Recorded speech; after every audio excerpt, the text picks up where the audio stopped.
qui était une famille de coton et de banque égyptienne. Et je suis en désaccord avec tous les congénères, Freud, Einstein, Picasso, etc.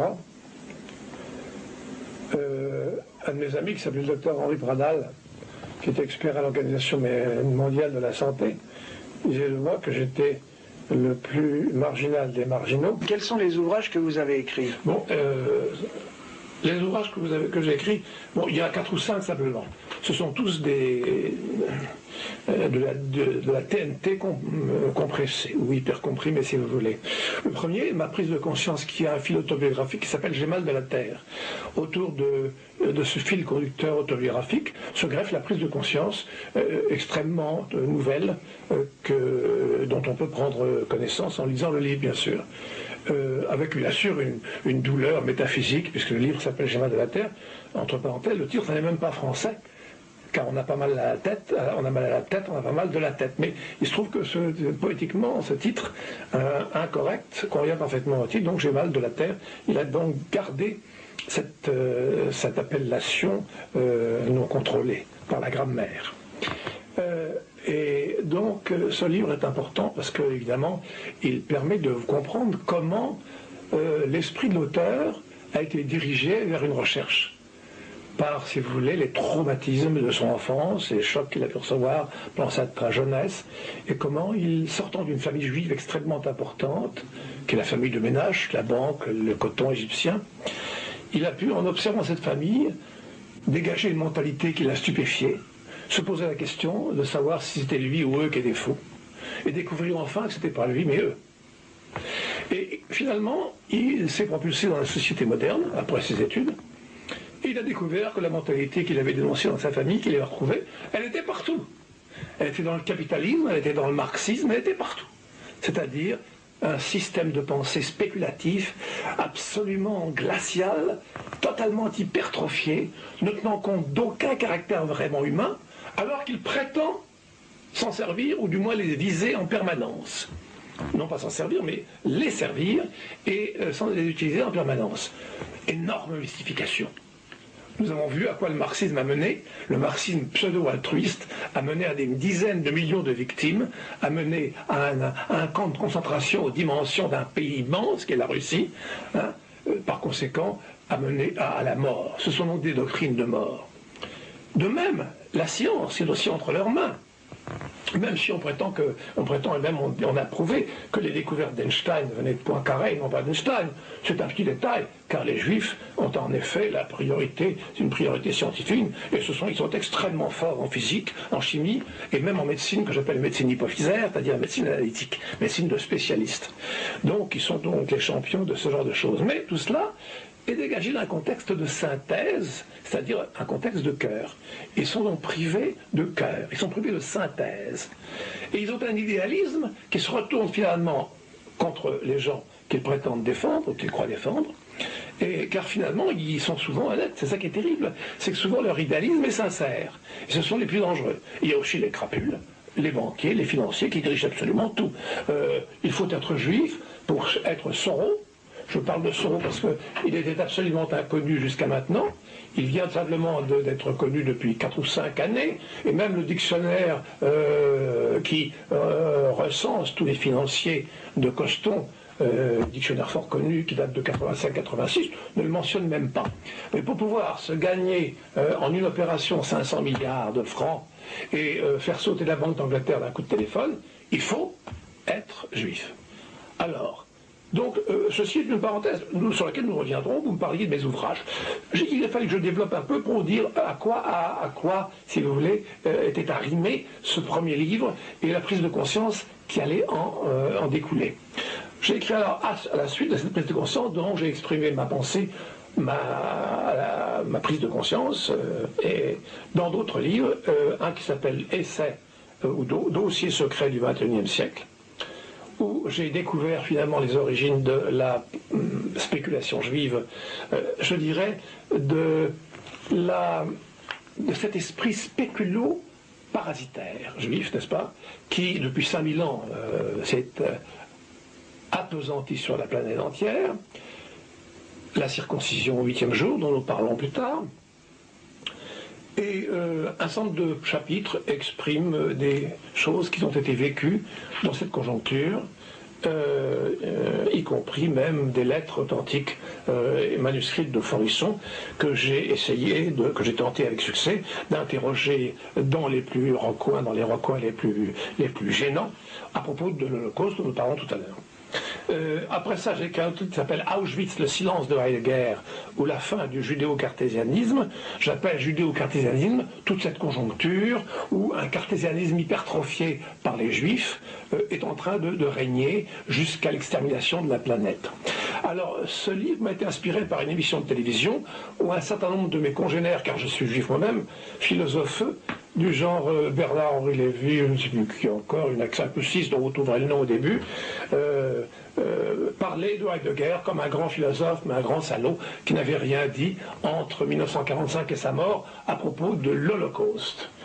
Ceci m'a évidemment bouleversé, car je connaissais tous les problèmes de l'Holocauste, ayant suivi avec soin les ouvrages exterminationnistes, les ouvrages également révisionnistes, et en particulier les procès Forisson et les procès canadiens de notre ami, comment il s'appelle déjà, Tyndall, c'est ça.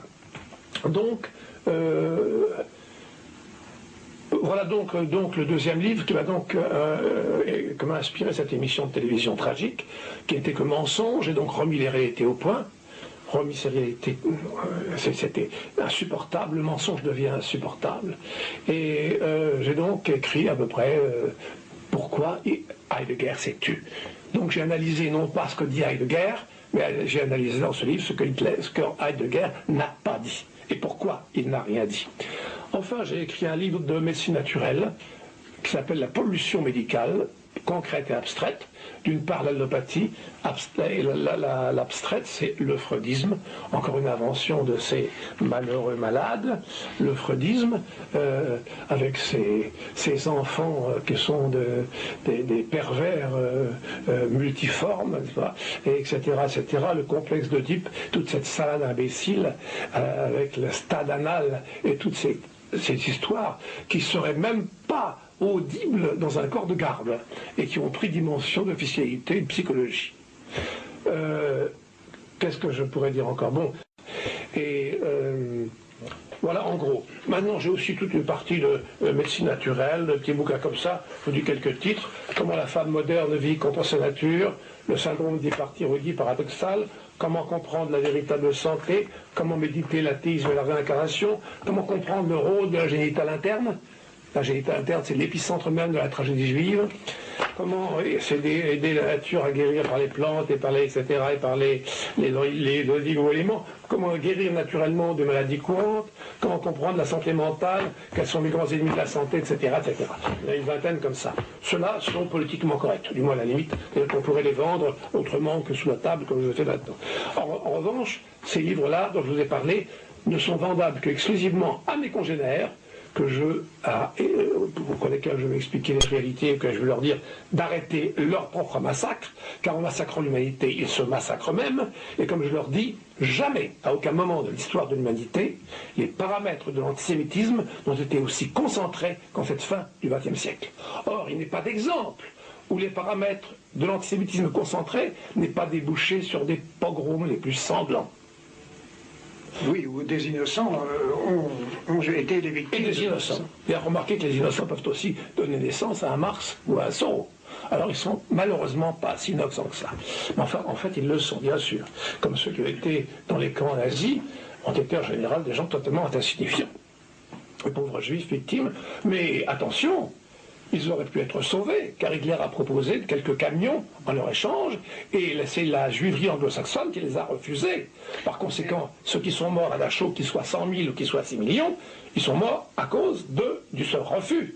Donc, est-ce qu'il n'y aurait pas eu un règlement de compte entre les sionistes et les non-sionistes, justement? Peut-être. En tout cas, de toute façon, les anglo-saxons sont responsables du peu ou du beaucoup de morts juifs. Je sais qu'il y en a eu très peu finalement, puisque maintenant, Forisson est arrivé à 150 000, toutes victimes, toutes ethnies confondues dans les camps, et même, nous en parlerons plus tard, même un écrivain, Claude Pressac, Jean-Claude Pressac, qui est un écrivain exterminationniste, lui est descendu à 700 000, et très officiellement, parce que ce bouquin est et Pope a été, si vous voulez, a été diffusé par les Klarsfeld. C'est donc une référence exterminationniste considérable. Et malgré ça, la télévision, toujours, tous les jours, continue à nous parler de 6 millions, malgré ce bouquin de Pressac et malgré Klarsfeld. Ceci parce que, bien sûr, les médias, comme tout le reste, sont entre leurs mains incongrus. À quoi nous attribuons, on peut attribuer objectivement la mentalité juive? Eh bien, vous savez que dans un commentaire de la Torah, il y a écrit que la circoncision est quelque chose qui dépasse l'entendement humain, qu'il ne faut pas chercher à comprendre. Je l'ai lu moi-même dans les commentaires de la Torah, donc je dis ça en toute connaissance de cause. Eh bien, tel n'est plus le cas. Maintenant, on sait. Et on sait, enfin je sais, et quelques personnes savent. Albert Camus savait, je l'avais initié, et le docteur Gauthier, qui l'a trouvé bien sûr, le savait mieux que moi, quelques philosophes comme Gustave Thibon, etc., le savent. Mais le grand public ignore, et les juifs l'ignorent totalement. Leur calvaire, car c'est un calvaire qu'ils vivent. Vous savez, le fait de martyriser, de tuer les autres, c'est aussi un calvaire pour le martyr. C'est une maladie. Vous savez, Nietzsche disait, ce sont les malades qui ont inventé la méchanceté. Par conséquent, ce sont des gens qu'il faut guérir. Et pour guérir les juifs, c'est très simple. Suppression radicale de la circoncision au 8e jour. Donc nous allons rentrer là, en vif du sujet. Vous savez très bien, comme moi, que l'antisémitisme a fleuri partout, partout, à toutes les époques, dans tous les pays, les plus divers, les plus éloignés, époques éloignées, pays éloignés, partout. Que ce soit à l'ère chrétienne, à Alexandrie, à Antioche, en Arabie, en Perse, dans l'Europe du Moyen-Âge, dans l'Europe moderne, partout où ils ont été, il y a eu l'antisémitisme. Bon, nous n'allons pas me dire qu'à des siècles de distance, dans des pays qui parlent des langues différentes, les antisémites se sont donné le mot pour pratiquer l'antisémitisme. C'est une idiotie. Bon, donc, l'antisémitisme est-il dans l'antisémite ou dans le juif? Je réponds catégoriquement, l'antisémitisme n'est pas dans l'antisémite, il est dans le juif, spécifiquement dans le juif. C'est ce que dit Lazare dans son livre. Vous avez lu le livre de Lazare dans son livre. Ah, Bernard Lazare l'explique. Bernard Lazare l'explique justement, et je l'ai cité d'ailleurs. Donc, il est dans le juif. Voici, je vous donne quelques citations de juifs lucides comme moi. Vous avez Otto Madinger qui a cette phrase sublime: nous sommes à l'époque de la femme et du juif. Bon, on ne va pas développer le sujet de la connerie féminine, ça dépasserait de loin la durée de cette émission, mais il y aurait beaucoup à dire sur, en effet, la malléabilité de la femme à l'égard de toutes les imbécilités, de toutes les idées juives, en particulier le féminisme qui détruit la femme à son épicentre. C'est autre chose. Voici un autre texte qui vient de Wilhelm Marr. Il a été écrit il y a exactement un siècle. Et il dit dans son livre, qui s'appelle Le miroir du judaïsme, dans un siècle, toutes les positions, même les plus élevées, seront entre les mains des juifs. Voilà ce que dit Wilhelm Marr il y a exactement un siècle. Donc, prévision parfaitement réussie. Quant à Simone Weil, la grande Simone Weil, la philosophe juive, les juifs, cette poignée de déracinés, a causé le déracinement de tout le globe terrestre. Voilà ce que dit Simone Weil dans son livre La pesanteur de la glace, sur la quoi elle ajoute: le mensonge du progrès, c'est Israël. Peut-on aller plus loin dans la lucidité à l'égard de la question juive? Il faut donc éclairer le problème. Maintenant que nous savons que l'antisémitisme réside dans le juif, il faut savoir pourquoi.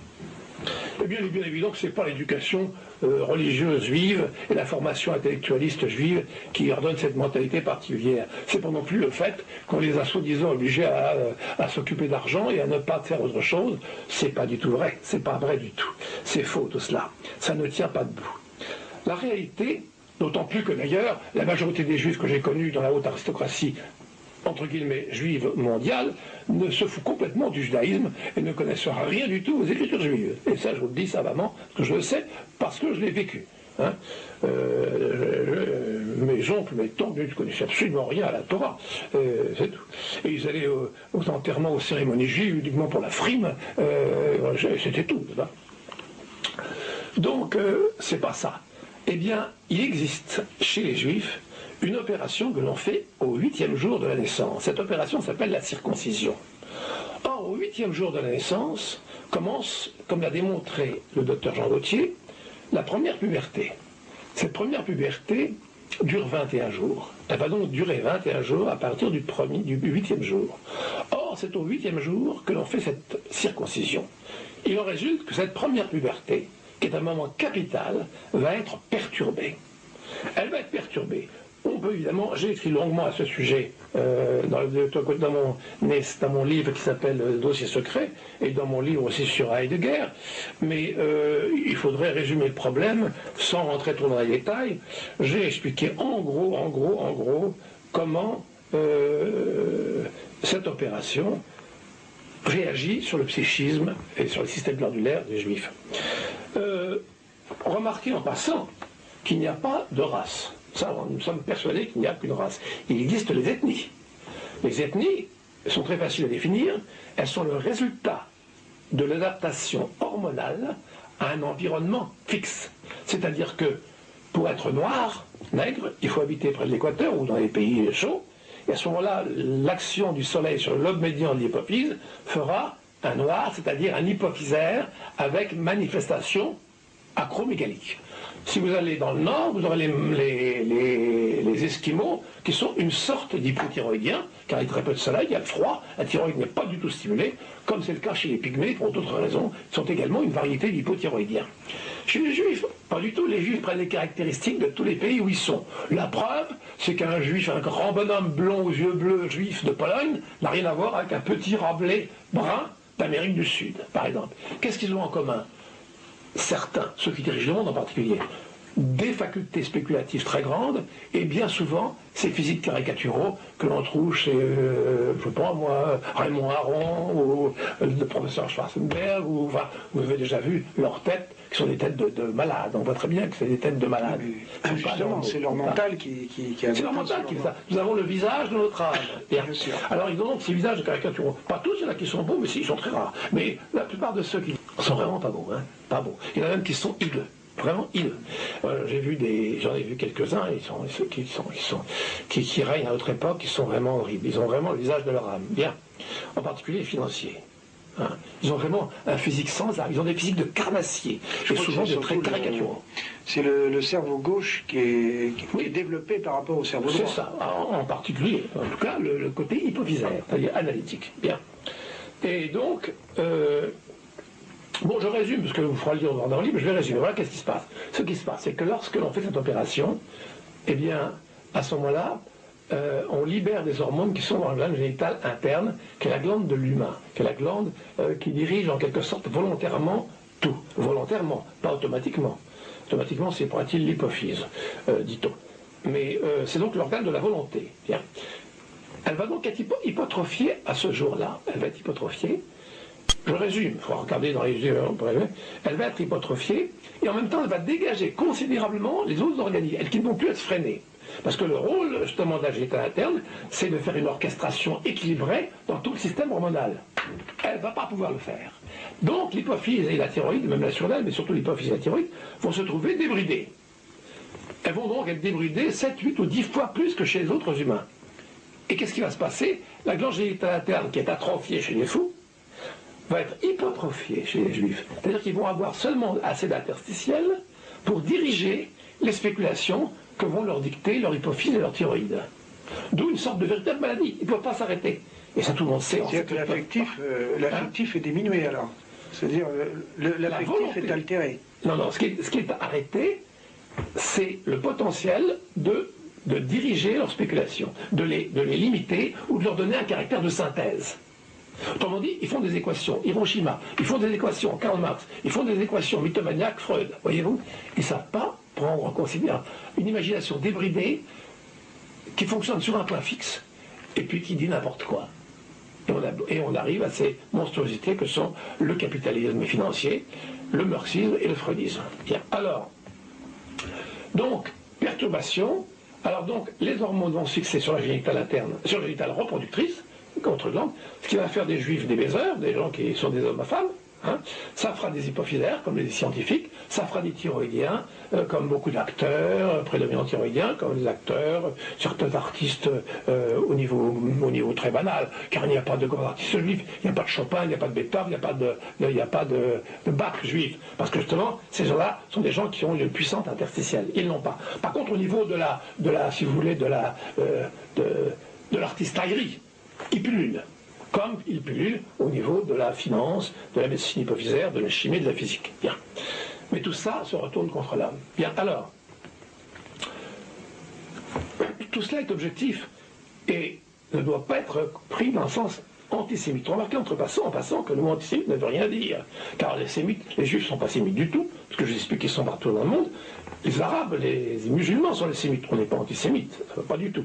On est anti-juif dans la mesure où il faut rectifier le tir de gens qui pensent d'une manière qui est suicidaire au niveau planétaire. Bien. Donc, ne pas confondre, le terme antisémite n'a vraiment aucun sens. D'autre part, pour qu'il n'y ait pas d'ambiguïté antisémite, je vais dire ceci en leur faveur. Oui. Alors, par-delà la réalité pénible que nous vivons, je vais essayer de m'élever au niveau métaphysique, c'est-à-dire, j'allais presque dire, en toute modestie, au niveau du bon Dieu. Vous savez que l'humanité, comme tout le reste d'ailleurs, tout vit par cycle. Or, nous vivons, le monde entier actuellement est en train de vivre un cycle qui s'appelle l'âge des ténèbres, le Kali Yuga, dit-on, en langage traditionnel. Or, il semble, de toute évidence, que les Juifs aient une mission cosmique qui consiste à hypertrophier tous les paramètres de l'humanité actuelle qui est hypophysaire. C'est-à-dire qu'elle est analytique. L'humanité actuelle est hypophysaire analytique. Pourquoi? Je vais vous expliquer une chose très curieuse. L'enfant évolue de la manière suivante. Il est d'abord surrénalien, quand il est tout petit. Et on le sait parce qu'il peut laisser son bras en l'air comme ça, pendant 3/4 d'heure, ce que vous ne pourrez jamais faire. Et il le fait justement à l'instigation des hormones surrénaliennes. Ensuite, il devient thyroïdien, arrive une puberté. À ce moment-là, il babille. Il fait des mots. Il apprend à parler. Il crée des néologismes. Il apprend à parler, il bavarde. Après, à l'âge scolaire, il devient hypophysaire, analytique. Et à 18 ans, il est en possession de son interstitiel, de sa volonté. C'est-à-dire qu'il arrive, en fonction de sa nature, de l'éducation qu'il a reçue, il est en maximum en possession de son libre arbitre. Or, c'est curieux, parce que l'humanité primitive était surrénalienne, la grosse brute des cavernes. L'homme du Cro-Magnon, qui a fait ce dessin magnifique de Lascaux, était thyroïdien. Et l'humanité actuelle est nettement analytique et hypophysaire, analytique. Donc, si on comparait l'évolution de l'être à l'évolution de l'humanité, on s'apercevrait que l'humanité est à la fin de son stade hypophysaire. Autrement dit, l'humanité va bientôt avoir ses 18 ans. C'est-à-dire qu'elle va être interstitielle. Elle va rentrer dans l'ère des valeurs morales complètes. Elle va rentrer dans ce que les astrologues appellent l'ère du Verseau, qui appelle toutes ces valeurs. Donc les Juifs auraient une mission satanique contre leur volonté, avec l'imposition de ne pas connaître le drame de la circoncision, au besoin même de le nier, pour pouvoir aller au bout de leur course satanique. C'est-à-dire, satanique, je ne donne pas un terme péjoratif au mot satanique, je oppose le terme satanique, analytique, hypertrophié, n'est-ce pas, par opposition à l'angélisme qui serait la synthèse parfaite. Bon. Ils sont obligés donc d'aller au bout de cet horrible chemin analytique et de l'imposer à l'humanité tout entière, qui malheureusement le gobe absolument d'une manière sans aucune résistance, n'est-ce pas? Voilà comment on peut voir, d'un point de vue métaphysique, la question juive. C'est-à-dire que ce sont des innocents, malheureux, qui subissent les répercussions d'une opération malencontreuse, mais qui ont une mentalité absolument fixée, qui font d'eux des grands financiers. Je parle de ceux qui mènent le monde. Il y a aussi un déchet de juifs qui... Comme je disais il n'y a pas longtemps, Israël, virgule, le seul pays où il n'y a pas de juifs. Parce que c'est pas là que vont les juifs qui dirigent le monde. Ceux qui dirigent le monde, ils se servent d'Israël dans les gouvernements et des États-Unis. Mais ils vont pas en Israël. Ils payent quelqu'un pour y aller, comme on dit. Hein. Mais... les Juifs, c'est pas donc qui dirigent le monde, ont cette mentalité à cause de cette circoncision et ils ne peuvent pas y échapper. Hein. Ils ne peuvent pas y échapper, c'est pas possible. Et vous pouvez toujours leur écrire, leur envoyer une lettre pour leur demander de participer à une véritable bonne œuvre, ils ne vous répondront jamais. Parce que ce qui les intéresse, c'est de gagner 5 milliards par un coup de téléphone. N'est-ce pas? C'est ça qui les intéresse. Bien. Je schématise légèrement, j'exagère à peine, parce que je fais allusion à son haut, dont je vous ai parlé tout à l'heure. Bien. Donc, cette circoncision, par conséquent, est donc la clé. Maintenant, A-t-on besoin de l'endocrinologie pour comprendre ce phénomène? Pas du tout. On peut le comprendre sans connaître un bout d'endocrinologie, sans avoir compris l'antériorité fonctionnelle du système hormonal sur le système nerveux, à savoir que nous sommes dirigés fonctionnellement par nos glandes et non pas par notre système nerveux, qui n'a qu'un rôle de pont très effacé, disons qu'il nous sert surtout à garder nos automatismes, à les enregistrer, car si nous n'avions pas de système nerveux, nous serions des éternels apprentis. Le système nerveux n'a que ce rôle, n'est-ce pas? Le véritable rôle, c'est quand nous faisons une action, laquelle qu'elle soit, c'est le système hormonal qui intervient. La rapidité actuelle de mon élocution vient de mon état naturel de thyroïdien à tendance hyper. Voyez-vous? Et ceci pour toutes les fonctions, toutes les manifestations d'êtres humains. Bon, alors que disais-je? Ah oui, je disais donc qu'il n'y a pas besoin d'avoir compris ces phénomènes endocriniens. C'est très simple.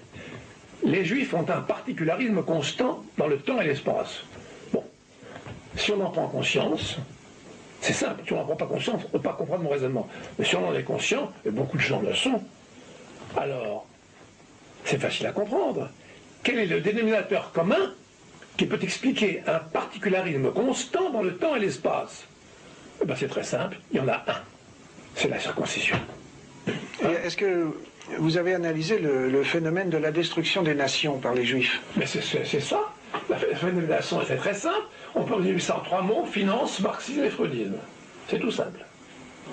Alors, finance, c'est la désagrégation de tout, y compris la nourriture élémentaire par les grandes surfaces, n'est-ce pas, qui sont les émanations des multinationales et qui nous foutent de la nourriture absolument pathogène. Bon, le freudisme qui prépare la mentalité marxisme et qui nous donne en plus, et qui nous donne des impératifs absolument grotesques, hein, comme toute contrainte de manière à névrose, c'est le contraire, etc., etc. Marxisme, et le marxisme, pas la peine d'en parler, je crois que les résultats de la Russie soviétique ou de la Roumanie de Ceausescu suffisent à nous montrer ce que peut donner ce genre d'idéologie. Donc c'est évident que le monde entier est dessous. Toutes les affaires, c'est pas difficile, les 150 guerres depuis la pseudo-libération sont toutes des affaires capitalisto-marxistes, toutes. C'est-à-dire qu'elles sont toutes engendrées par les manœuvres de la haute finance qui utilise le marxisme d'ailleurs et qui l'a financé depuis le début. Car le marxisme a été financé depuis le début, usine clé en main, en URSS, par la haute finance américaine juive, Amer, Loeb, Kuhn, etc., Warburg, etc. Voyez-vous. Et ça, tout le monde le sait. Bon. Alors, donc c'est évident. Et dans l'art, vous avez vu que dans l'art, il y a une tendance, ne serait-ce qu'aux Beaux-Arts, par exemple, vers l'art abstrait. Vers l'abstrait, ben oui, mais l'art abstrait, ça ne veut rien dire. L'art peut être tout ce qu'on veut, sauf abstrait. C'est encore une conception aberrante. Hein. L'art peut être tout ce qu'on veut, mais certainement pas abstrait. Bon, de toute façon, l'art abstrait, c'est abominable, c'est affreux. Moi, n'importe quel tableau dit d'art abstrait, je ne le mettrais même pas dans mes WC, j'aurais trop peur d'avoir à lire. Alors j'ai entendu une information, justement, qui disait que les professeurs de dessin ou de peinture à l'école des Beaux-Arts apprennent à ne pas dessiner aux élèves parce qu'il y a une incidence pour la captation du marxisme, c'est-à-dire qu'ils seraient beaucoup plus réceptifs au marxisme. De même que la musique rock, etc. Mais mon cher, la musique rock, non seulement la musique rock prépare au marxisme, mais elle prépare à toutes les formes de désintégration, y compris la drogue. Là, si vous voulez, on parlera, si vous voulez, plus tard, de ce que j'appelle les musiques qui tuent, dont je traite dans ce livre d'ailleurs, les musiques qui tuent, qui sont évidemment l'antichambre de la drogue, incontestablement. De Johnny Hallyday à Michael Jackson, c'est l'antichambre de la drogue. Et quand vous pensez que ces gens-là, qui est un imbécile, Johnny Hallyday c'est vraiment un crétin, on lui fout la Légion d'honneur, c'était extraordinaire. On met aussi Malraux au Panthéon. Malraux que j'ai connu personnellement, il était cocaïnomane, il était l'ami d'une grande amie de ma mère et de ma tante, qui s'appelait Jeannette Lotis, dont il a eu 2 enfants. J'ai connu personnellement, parce que j'ai été élevé par Paul Cabanis, qui était député du Loiret, et Malraux et Jeannette Lotis étaient des intimes. Et moi j'ai porté dans mon livre tous les documents de Malraux, j'avais 16 ans, en 1939, j'ai emmené tous les documents de Malraux chez Raymond Rétoré, qui était député d'Angoulême, par des routes spéciales qui étaient réservées aux politiciens qui prenaient ces routes-là. Et donc Malraux était intime. C'était un cocaïnomane de la plus grande envergure, n'est-ce pas? Et ça a été aussi un voleur. Il a volé en Indochine des fresques, je crois, et il a même été inculpé, même condamné à la prison pour ça. Il a été donc un bolchevique. Il a été un bolchevique pur, parce qu'il s'est battu en Espagne pour les bolcheviks, bien sûr. Par conséquent, c'était vraiment le gars à mettre au Panthéon. Qui les met au Panthéon? Ben, un enjuivé, un zombie enjuivé. Président de la République. Mais curieusement, M. Mitterrand ne l'aurait pas fait. Aussi gauchiste il se prétendait être. Je crois que Mitterrand était plus un homme de droite que de gauche. Il a joué le jeu. J'allais vous le dire. Je n'osais pas vous le dire. Mitterrand était dans le fond de lui-même un homme de droite, mais qui s'est déculotté parce qu'il n'y a pas d'autres moyens pour réussir socialement. Il a été jusqu'à s'entourer de juifs, car il n'y avait que des juifs autour de lui. Que ce soit sa femme, que ce soit son conseiller Attali, etc., etc. Roger Hanin, pardon pour ce crétin, tout ça. Bon, par conséquent, il est évident que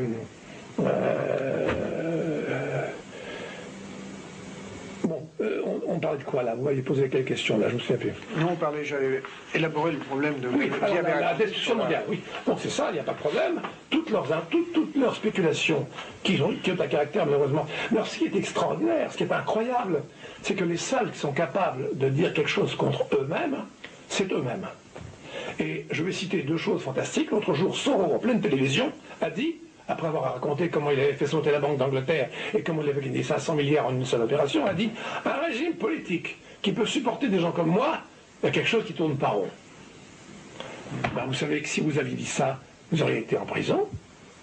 Si vous aviez dit les Juifs, vous auriez mais vous alliez en prison. Et Brzezinski, autre juif très important des États-Unis, qui a dit « La démocratie n'est plus possible. » Ben, si Chirac disait ça, vous voyez un petit peu le scandale. Hein? Non, mais c'est une démocratie sournoise. Ben oui, c'est pas une démocratie du tout. Elle n'est pas sournoise. C'est tout ce qu'on veut. C'est une juliocratie, pas une démocratie. Il n'y a pas de doute. C'est une démocratie. Dans la mesure où on rend tout le monde crétin et malade, c'est une démocratie. Ça, oui. Donc, la mentalité juive, c'est ça. La circoncision au 8e jour, facile à comprendre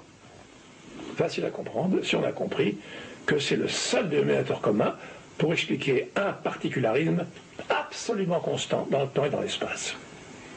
Mais est-ce que vous pensez qu'actuellement on rentre dans l'ère du Verseau, il y a quand même des énergies nouvelles qui apparaissent? Il y en a. Et est-ce que vous avez quand même une note optimiste concernant les prochaines années qui vont venir? Non, écoutez, non. Alors je vais vous dire, en ce qui concerne une résurgence d'une humanité nouvelle, pas de problème. En ce qui concerne l'avenir de cette humanité dans laquelle nous nous trouvons, soumis à tous ces comment dirais-je, tous ces impératifs juifs, entre guillemets, alors là je n'ai aucun espoir, c'est la destruction totale. Nous allons vers une destruction totale, c'est sûr. La chaos, l'anarchie sanglante, la guerre civile, on ne peut pas échapper à ça, rien à faire. Il n'y a pas de miracle possible. Oui, mais après cette guerre civile... après, quelque chose. Après, il y aura tout. Vous savez, il n'y a jamais de chute définitive, il y a une chute puis une remontée. Mais ce que nous, vous et moi, allons vivre dans les années qui suivent, ça ne va pas être rigolo. Ça, je peux vous l'affirmer. Ça va pas être rigolo. Et les Juifs risquent des pogroms épouvantables. Épouvantables. Même si donc il y aurait quand même un réveil des populations. Quoi. Non, il n'y aura pas de réveil. Non, il n'y aura pas un réveil. Ceux qui existent sont définitivement zombifiés. Ils mourront en criant « Vive la démocratie ». Enfin non, ils sont absolument zombifiés.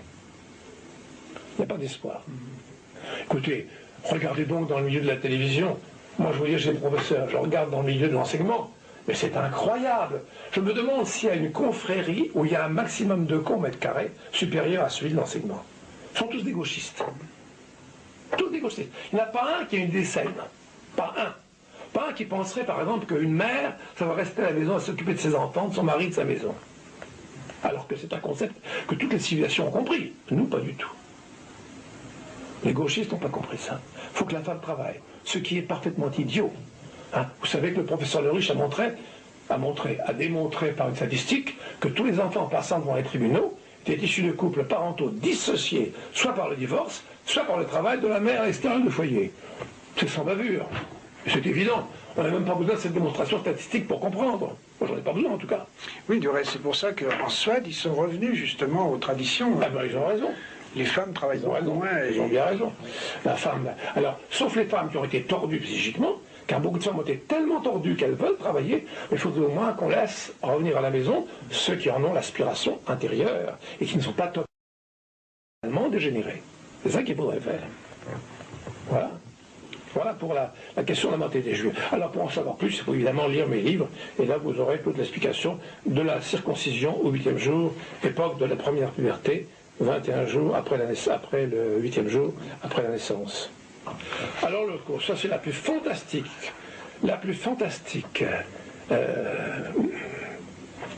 qu'est-ce que je pourrais dire? Moi, je ne trouve pas de mots pour qualifier assez péjorativement l'histoire de l'Holocauste. C'est vraiment la plus fantastique imposture. Et quand je dirais imposture, je dirais imposture dégradante, imposture immonde, que l'histoire nous a présentée. Il y en a une autre, c'est la fameuse fuite en Égypte. Ils nous ont fait croire qu'ils ont fui l'Égypte et que le pharaon ne voulait pas les laisser partir. En réalité, c'est exactement le contraire. Moyen-Orient, Moïse, qui avait été condamné pour meurtre, mais qui n'avait pas été exécuté parce qu'il avait rang de prince, et on l'a fait revenir pour s'occuper de prendre en main ces gens-là et les emmener ailleurs. Car ça, c'était le premier mensonge. Alors, ça a commencé par ce premier mensonge, n'est-ce pas, et ça finit par l'Holocauste. Alors, mensonge énorme, mensonge inouï, mensonge au niveau du certificat d'études primaires. Hein. C'est très simple. J'aurais 6 millions. Commençons par 6 millions. 6 millions, c'est un pays comme la Suisse. Bien. Vous voyez la superficie de la Suisse, bien sûr 6 millions, on peut les mettre dans la moitié de la superficie de la Suisse, même dans le quart de la superficie de la Suisse, même dans le 8e. Imaginez un peu les dimensions du camp de concentration d'Auschwitz, car c'est à Auschwitz que ça s'est passé, soi-disant. Ça ne tient pas debout. Premièrement, déjà, la superficie de 6 millions n'existe pas bien. Ça, c'est la première chose. Ensuite, s'il y avait 6 millions de gens exterminés, il y aurait des cendres. Il y aurait des milliers de tonnes de cendres. Parce que 5 millions de gens, ça en fait des cendres, croyez-moi. Hein, il faut compter une grande boîte à carton par cadavre. Alors, vous voyez un petit peu 6 millions de boîtes en carton, ce que ça fait comme nombre de tonnes de cendres. Bien. Dans ces cendres, s'ils avaient été gazés, il y aurait automatiquement des traces d'acide cyanhydrique. On n'a jamais trouvé de cendres, on n'a jamais analysé les cendres, on n'a jamais trouvé d'acide cyanhydrique. Bien. Et non, bien. Ces chambres à gaz auraient jouxté les faux crématoires. Le cyclone B est un gaz hyper inflammable et explosif. Imaginez un peu une chambre à gaz à côté d'un faux crématoire. Ça ferait un joli feu d'artifice. Bien. Bon. Le docteur Ra et le docteur Eli sont les gens qui dirigeaient la Guédèche. La Guédèche, c'est la grande fabrique qui fournissait le cyclone B. Ils ont eu un procès en 59, je crois. Ils ont dit tous les deux, en technicien, que les fameux gazages dont on a parlé étaient une imbécilité technique tout à fait impossible avec leur gaz. Et que leur gaz était utilisé par les services d'hygiène dans toute l'Allemagne depuis 1921. Il était destiné uniquement aux épouillages, c'est-à-dire à éviter ces choses tragiques qu'il y a dans l'univers concentrationnaire, c'est-à-dire le typhus. Bien. Voilà qui est sérieux. Bon. Tout le reste, c'est de la littérature, de propagande, abominable et complètement idiote. Le cyclone B, donc, ne peut pas faire le cyclone B. Quand on se sert de l'acide cyanhydrique pour gazer les gens, il y a une chambre à gaz qui est extrêmement complexe, qui sert pour une personne, à la rigueur deux, mais surtout une personne, qui est très complexe et horriblement coûteuse. Tout le monde peut la connaître et la voir, c'est comme ça qu'on condamne les gens à mort aux États-Unis. Et il y avait un monsieur qui s'occupe de ces chambres à gaz aux États-Unis, qui s'appelle Leuchter, Fred Leuchter. Il ne croit pas aux chambres à gaz. Et pas qu'il n'y croit pas. On l'a envoyé comme expert, M. Tsundel l'a envoyé comme expert dans les chambres à gaz, à Auschwitz. Oui. Il a fait un rapport gros comme ça, il a conclu qu'il n'y avait pas la moindre chambre à gaz. Alors, à ce moment-là, la Pologne a demandé une contre-expertise, l'Autriche a demandé une contre-expertise, qui n'a fait que confirmer le rapport Leuchter, ce qu'on ne vous dit pas. Ah, Auschwitz, pardon. Et je vous dis, confirmé par les contre-expertises autrichiennes et polonaises. Donc, et alors ces documents, évidemment, ne sont pas... Ces documents sont connus, ils sont officiels, donc on peut en profiter, mais on n'en parle pas. La télévision est entre leurs mains, pourquoi voulez-vous qu'ils vous fassent connaître le procès de la Degèche ou la contre-expertise polonaise et autrichienne? C'est pour ça qu'ils ont supprimé depuis, je crois, 1977, tout débat concernant la polémique sur les guerres. Bien sûr. Alors, la preuve par neuf, c'est la loi Guesso. Écoutez, a-t-on besoin d'une loi stalino-orwellienne pour propager la vérité? Je pose la question. Tout le monde nous répondra non. Par conséquent, si on a fait cette loi, ça prouve bien qu'il s'agit de mensonges. On n'a pas besoin de loi pour approfondir la vérité. La vérité, elle s'établit par les preuves et par les arguments. Et il y a autre chose. M. Forisson, le professeur Forisson de la faculté de Lyon, a demandé d'avoir un dialogue ouvert avec autant d'exterminationnistes qu'on voulait, un public aussi vaste qu'on voulait. On n'a jamais accordé à M. Forisson ce forum. Et on ne lui accordera jamais, parce qu'on sait très bien qu'il a raison. C'est ce qu'a demandé l'abbé Pierre aussi récemment. L'abbé Pierre a demandé un débat aussi. Il avait demandé, on lui a refusé. Oui. On a fait semblant de l'accepter, on a refusé tout de suite après. Mais bien sûr. On ne parle plus de l'abbé Pierre. C'est le cousu de fil blanc. Mais tous les gens qui pensent un peu, ils savent très bien que c'est une connerie. Mais ils voient aussi tous les jours à la télévision, ça ressort. Vous ouvrez un journal, je vois le père Miquel, qui parle encore, le pseudo-historien Miquel, qui nous parle encore des civiliens et des Chanriats, des pauvres juifs, n'est-ce pas? Ça d'être juif lui-même. Enfin, s'il ne l'est pas, ça aurait été pareil. Le zombie qui est écrit dans un journal, un journaliste, s'il veut garder sa place, il faut qu'il dise des conneries, sinon il ne la garde pas. Alors c'est très simple, n'est-ce pas? Oui, c'est comme un médecin qui guérit les malades. Il est radié. Ah oui, exactement. Exactement. Un médecin qui dirait que le système immunitaire est absolument zigouillé par la vaccination systématique, ce qui est élémentaire même pour un non-médecin. Mais non, celui-là, c'est la fin de tout. Oui. Voilà. Alors, voilà donc pour l'Holocauste. Est-il besoin d'insister? On peut aller plus loin dans les bouquins aussi et ailleurs. Je crois que ces vérités sont fondamentales. Ah, je vous signale qu'il y a eu tout de même à Lugano, en Suisse, il y a eu une émission de 3 heures sur l'Holocauste avec exterminationnistes et révisionnistes. Et que cette émission a eu un tel succès qu'elle a été reprogrammée le mois suivant. Ah bon? Et elle a attiré l'attention d'un journal italien qui s'appelle Storia Illustrata, qui a voulu ouvrir ses colonnes à Forisson. Ça n'a pas dû durer longtemps, parce que je vois immédiatement comment mes congénères ont dû procéder. Ils ont dû étouffer tout ça dans l'œuf. Je suis persuadé, personne ne connaît l'émission de Lugano. Pourtant, elle existe, on peut la voir, on peut en parler, etc. Mais l'émission de Lugano, sur de télévision, pas de radio, de télévision. Vous voyez, donc c'est ça, c'est le silence partout. Mais vous savez, je vais vous dire une chose effroyable. Je voyais hier un film à la télévision qui s'appelle la Mafia. C'est vraiment un véritable reflet de cette civilisation. Toute l'histoire est une histoire fausse, mais c'est pas l'intrigue c'est ce qui est raconté dans la synthèse. Tout ce qu'il y a là-dedans, c'est vrai. C'est-à-dire les implications de la mafia et de la haute finance, comment les politiciens sont manipulés, tout ça, c'est la vérité. Et alors, vous avez là-dedans, écoutez-moi bien, le sommet du cynisme, vous avez là-dedans un financier qui joue tous les rôles, qui joue un des rôles les plus importants dans l'influence qu'il a sur tout le monde, qui s'appelle Espinoza. Espinoza est un nom typiquement juif, comme Spinoza, etc. Bien.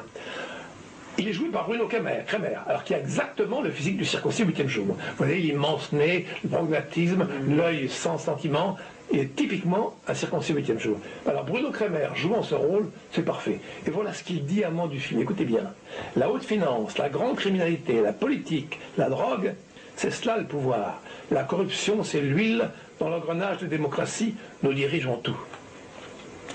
Dans la mafia.